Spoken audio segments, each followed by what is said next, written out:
جس ماں سے اللہ کے نبی نے دودھ پیا انہوں نے بھی ان سے پیا۔ یہ اللہ کے نبی صلی اللہ علیہ وسلم کے رضائی بھائی تھے۔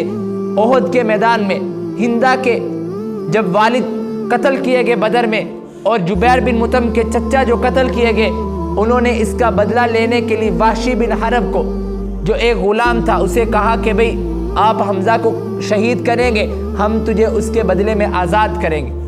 اور غلام کو آزادی چاہیے ہوتی ہے، وہ لالچ میں آ گیا اور تیار ہو گیا۔ حضرت حمزہ رضی اللہ تعالیٰ لڑتے گئے، وہ ایک پتھر کے نیچے سے نکلا اور اس نے وار کیا۔ حضرت حمزہ رضی اللہ تعالیٰ عنہ موقع پر ہی اسی وقت جب اس نے وار کیا پیچھے سے، آپ رضی اللہ تعالیٰ عنہ شہید ہوئے، اور ہندا نے آپ رضی اللہ تعالیٰ عنہ کا کلیجہ چبایا، آپ کے ناک کان کاٹے گئے۔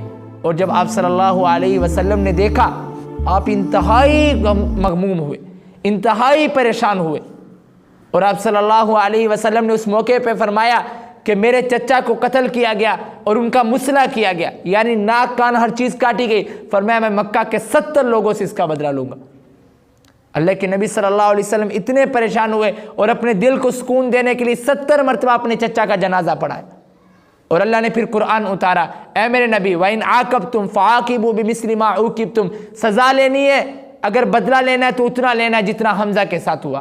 اللہ اس بات کو پسند نہیں کرتا کہ آپ زیادہ بدلہ لیں۔ وَلَا إِن صَبَرْتُمْ لَهُوَ خَيْرٌ لِلصَّابِرِينَ، اے محمد صلی اللہ علیہ وسلم اگر آپ صبر کریں گے تو یہ صبر کرنا بہت بہتر ہوگا۔ جناب رسول اللہ نے فرمایا میں اللہ کی مان کے صبر کروں گا۔